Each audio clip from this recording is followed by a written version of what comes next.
भारत के खिलाफ अब पाकिस्तान ने नया खेल खेलना शुरू कर दिया है और इसके लिए वो बांग्लादेश के कंधे पर बंदूक रखकर चलाने की कोशिश कर रहा है। ये बात हम इसलिए कह रहे हैं क्योंकि बांग्लादेश के दौरे पर गई पाकिस्तान की विदेश सचिव अमना बलोच ने बड़ा ऐलान कर दिया। दरअसल बलोच और बांग्लादेश के अंतरिम सरकार के मुखिया मोहम्मद यूनुस के साथ बैठक की खबरें अभी आई ही थीं कि पाकिस्तान की बांग्लादेश के करीब जाने की लालसा अब साफ दिख रही है। कंगालिस्तान भारत से बांग्लादेश के मौजूदा समय में बिगड़ते हुए हालात का फायदा उठाना चाहता है। इसी कड़ी में पाकिस्तान के विदेश मंत्री इशाक डार अब बांग्लादेश के 2 दिवसीय दौरे के लिए 27 अप्रैल को ढाका जाएंगे।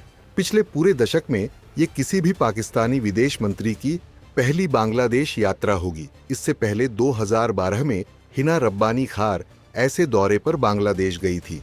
15 साल बाद हुई विदेश सचिव की यात्रा को भी पाकिस्तान बड़े अहम मौके की तरह देख रहा है और न सिर्फ अपने रिश्तों को सुधारने के लिए बल्कि यूसुफ के भारत विरोधी व्यवहार को अपने फायदे के लिए उपयोग करने की फिराक में है। आपको बता दें कि पाकिस्तानी विदेश सचिव अमना बलोच के बांग्लादेश के दौरे पर पाकिस्तान को कुछ ज्यादा फायदा तो नहीं हुआ, पर नुकसान जरूर हो गया है। जी हां, बांग्लादेश ने 1971 के मुक्ति संग्राम के दौरान पाकिस्तान से उसकी सेना द्वारा बांग्लादेशियों यानी तब के पूर्वी पाकिस्तान के बांग्ला भाषी लोगों के नरसंहार के लिए सार्वजनिक माफी की मांग कर दी है। इसके अलावा 4.5 अरब डॉलर बकाया के भुगतान का मुद्दा भी उठाया है। अब इसी नुकसान की भरपाई की कोशिश में ये विदेशी द्वारा आनन फानन में किया जा रहा है।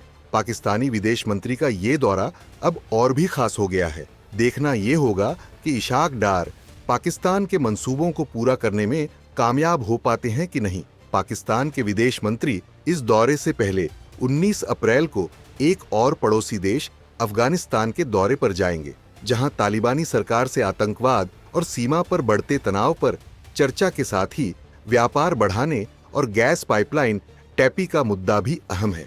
इसके साथ ही दोनों देशों के बीच अफगानी शरणार्थियों के मुद्दों पर भी चर्चा होगी। भारत के नजरिए से भी दोनों ही पड़ोसी देशों के बीच अचानक से बढ़ती इस नजदीकी पर नजर रखना भी जरूरी है, क्योंकि पाकिस्तान के इरादे हमेशा भारत के नुकसान के ही होते हैं और जिस तरह से बांग्लादेश में तख्ता पलट के बाद से भारत की नीति से मेल रखने वाली शेख हसीना की सरकार को हटाकर भारत विरोधी रुख रखने वाले यूसुफ की सरकार बनी है, तब से भारत को इन दोनों देशों की हरकतों पर विशेष निगाह रखने की जरूरत है और साथ ही इन पर नकेल भी कसनी होगी।